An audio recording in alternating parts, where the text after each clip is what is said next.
Hello guys, आज की video में आपको बताएंगे। आज का टॉपिक हमारा ये रहेगा कि अगर हम किसी विंडो एसी या स्प्लिटर की सर्विस करते हैं तो सर्विस करते वक्त हमें कौन कौन टूल्स की जरूरत पड़ती है, उसके ऊपर वीडियो हम आपको बताएंगे। टूल्स का नाम बताएंगे और उनका काम बताएंगे और कुछ आपको टिप्स बताएंगे जब आपको सर्विस करनी है।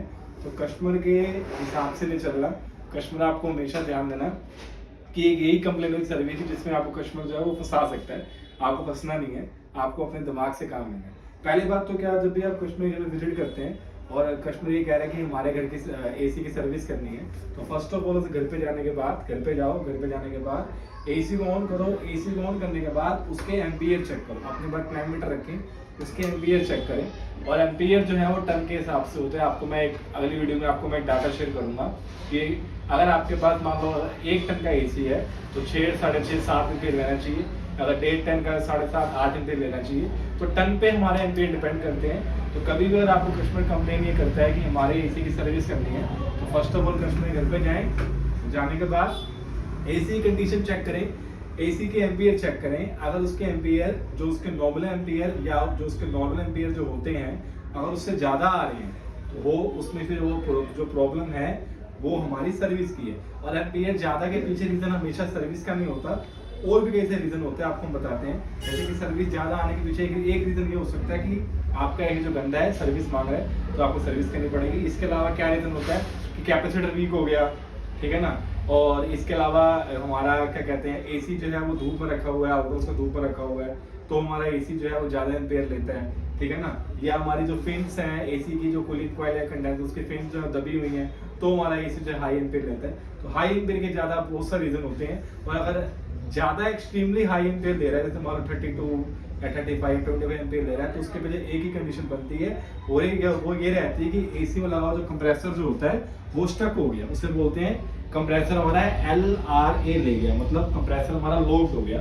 तो उस कंडीशन में कस्टमर को यही बोलेंगे कि आपको अपना कंप्रेसर जो है वो चेंज करना पड़ेगा। और अगर नॉर्मल एम्पेयर जितने देता है वो उससे कुछ ज़्यादा पॉइंट में ले रहा है, तो मान लो एग्जाम्पल अगर आपके पास एक 1.5 टन का एसी है तो 7.5 एम्पियर वो ले रहा है। अगर 7.5 की जगह 8.5 या 9 एम्पियर ले रहा है और एसी दिख भी रहा है आपको गंदा है, फिजिकल आपने देखा गंदा भी लग रहा है, तो उसमें फिर वही अपना क्या कहते हैं गैस सर्विस की कंप्लेन है। और एक चीज़ ये भी आपको ध्यान देनी है, जब भी सर्विस का आपको करनी है या चेक करना है, कस्टमर को मैंने पहले बताया first of all ampere check करने। एम्पियर चेक करने के बाद एसी को ऑन करने के बाद एसी के आपको सेक्शन रहे चेक करना, जो कि आपको पता होगा जो हर गैस का अलग अलग होता है। जैसे एग्जांपल हो आपकी एसी में गैस दे रही है R22, R22, उसका सेक्शन पे रनिंग प्रेशर हमारा 50 to 60 PSI होना चाहिए। R32 है उसमें 120 to 150 के आसपास होना चाहिए। तो ये भी आपको चेक करना है कि एसी कितने एम्पियर ले रहा है, वो भी आपको चेक करना। 2 चीजें आपको मैं चेक करूँ, उसके बाद आपको कस्टमर को बताना हाँ आपका ये सर्विस मांग रहा है या कोई और फॉल्ट है। और सर्विस की पहले आपको रेट बोल देने हैं कि अगर विंडो एसी उसको इतने सर्विस के चार्ज रहेंगे, और स्पीड है तो इतने सर्विस चार्ज रहेंगे। कभी भी कस्टमर पे निर्भर मत रहना कि कस्टमर आप पुराना है वो मान ही देगा, पैसे तो दे देगा, ऐसे नहीं है।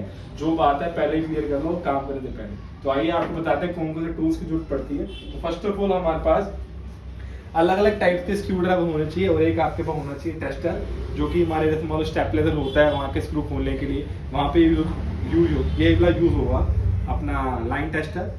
और इसके अलावा हमारे पास 2 टाइप के स्क्रू ड्राइवर हो, एक प्लस वाला जैसे फ्लिप टिप स्क्रू ड्राइवर बोलते हैं और एक माइनस जिसे बोलते हैं अपना flat tip screw driver. 2 screw driver होने चाहिए।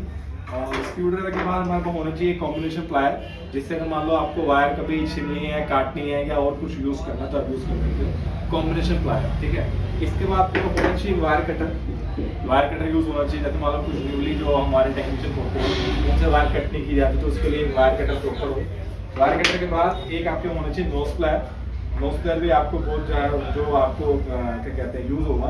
इसका यूज़ हमारा मेले तब आता है मान लो कस्टमर कह रहा है कि हमारे पास स्प्लिट एसी है, उसकी मास्टर सर्विस करनी है, उस समय आपको नोज प्लायर यूज़ करना पड़ेगा। कब करना पड़ेगा? इंटर को इंटर में जब हैंग होता है उसको हम थोड़ा सा माउंट तो किया, थोड़ा सा उसको आगे करते हैं। तो आगे करने के बाद इसको लगाते हैं कुछ इस तरीके से ताकि हमारा जो इंटर जो है वो वहीं पे गैप में थोड़ा बना रहे, ताकि उसके बाद हम रेंज के साथ उसकी फ्लेट नट खोल पाए। ये हमारे पास रेंज भी होना चाहिए, स्लाइड रेंज। एक आपके पास स्लाइड रेंज हो 8 इंच का और एक आपके स्लाइड रेंज हो 10 इंच का, 2 स्लाइड रेंज होने चाहिए। इसके बाद हमारे पास होने चाहिए अलग अलग टाइप्स के ब्रश, ठीक है ना। ब्रश के बाद और सबसे मेन चीज जो होती है वो हमारा जेट पंप। तो आपके पास प्रॉपर एक जेट पंप होना चाहिए जो वर्किंग कंडीशन में हो, जेट पंप प्रॉपर हो। और जेट पंप में क्या होता है, एक इनपुट पाइप होता है और एक हमारा आउटपुट पाइप होता है। आउटपुट हमारा कनेक्ट होता है हमारी ये गन, जेट गन। इससे हम क्या करते हैं, जेट गन से क्या करते हैं, हम जो वाटर के जो फ्लो होता है उसको हम एडजस्ट कर सकते हैं। कभी मेरा ध्यान देना, अभी आपको दिख रहा होगा मैंने कहाँ एडजस्ट किया है, तो ये पोजीशन हमेशा गलत है, इसको कभी यहाँ पे सेट नहीं करना, इसको हमेशा पूरा बंद भी नहीं करना और थोड़ा सा हल्का सा खोल के रखना है, ये पोजीशन रखनी है। और हमेशा यूज जब जेट पंप को कभी भी यूज करें तो अप एंड डाउन पोजीशन में करें, ना कि लेफ्ट राइट पे आपको यूज करना है। और अगर स्पीड एसी की बात करें सर्विस की, तो आपके पास एक होनी चाहिए सर्विस जैकेट। कई कस्टमर वाले हाँ भी प्रोफेशनल काम हो रहा है, कुछ मैंने टेक्नीशियन देखे हैं ऐसे क्योंकि बिना जैकेट के एसी की सर्विस करते हैं, स्प्लिट एसी की, पूरा कस्टमर का जो कमरा है वो पूरा गंदा कर देते हैं। तो कस्टमर हमेशा उस समय फीडबैक जो है आपको गलत देगा, नेगेटिव फीडबैक आपको देगा। तो एक प्रॉपर आपके पास जैकेट होनी चाहिए और जैकेट को एक सीजन के बाद चेंज कर लें अगर जो है जैकेट हमारी लीक कर रही है तो। क्योंकि क्या होता है, जैकेट में जो हमारी जो स्टिचिंग हुई होती है, जो हमने जो जैकेट को सिलवाया होता है, तो वहां से क्या होता है ना, होल उसके बड़े हो जाते हैं, वहां से पानी लीक होता है। तो मैं तो कहता हूँ कि ज्यादा महंगी तो आती नहीं जैकेट, तो हर सीजन के बाद एक नई जैकेट अपनी परचेज करें। और अब बात तो होगी सर्विस की। अब सर्विस करने के बाद आपको क्या है पता चलेगा, हाँ भाई वाकई में आपका सर्विस का ही फॉल्ट था, जबकि हाई एम्पीयर आ गए। जैसे मैंने को पहले बताया था, आपका 1.5 टन का एसी है, 7.5 या 8.5 या 8 एम्पीयर ले रहा है, सर्विस कर दी। सर्विस करने के बाद अगर उसके एम्पीयर कम हो गए, मान लो जितने लिखे हुए हैं 7.5, तो 7.5 एम्पीयर उसके हो गए, तो वाकई में मतलब इसका ये हो गया मतलब कि उसका एसी जो है उसमें सर्विस का ही फॉल्ट था। तो हमेशा आपके पास प्रॉपर कैलमीटर हो, उसके एम्पीयर पे सेट करके उसके एम्पीयर भी चेक करें। और एक आपको लास्ट में चीज बताऊंगा, एसी को ऑन करने के बाद जब आपकी सर्विस हो जाए तो उसके हमेशा टेम्परेचर भी चेक करें। टेम्परेचर चेक करने के लिए एक टेम्परेचर सेंसिंग प्रोब आती है, वो लगाएं और एसी का टेम्परेचर चेक करें। अब सेंसर क्या कहते हैं, टेम्परेचर कितना होना चाहिए, जो हमारे एसी कमरे जिस कमरे में एसी लगा हुआ है उसका जो रूम का टेम्परेचर है उसका टेम्परेचर, और एक ग्रिल टेम्परेचर वो होता है जो एसी हमारा हवा दे रहा है वो टेम्परेचर। तो इन दोनों में डिफरेंस होना चाहिए हमारा कम से कम 10 डिग्री सेल्सियस में डिफरेंस होना चाहिए। अगर इतना डिग्री हमारा टेम्परेचर और आ रहा है और हमारा एसी क्या वो हमेशा बढ़िया काम कर रहा है। तो ये आज की वीडियो में आपको मैंने यही बताया कि अगर विंडो एसी या स्प्लिट एसी की सर्विस करनी है तो कैसे सर्विस करनी है। सर्विस करते आपको कोई फंसना नहीं है, एज ए टेक्नीशियन ने वीडियो बनाई है और ये वीडियो जो है आपको बड़ी ज़्यादा यूजफुल होगी उनके लिए जो बंदे न्यू हैं और जो बंदे थोड़े कुछ सालों का उनका एक्सपीरियंस, उनके लिए भी यूजफुल होगी क्योंकि मैंने आपको कुछ सारे टिप्स बताई हैं।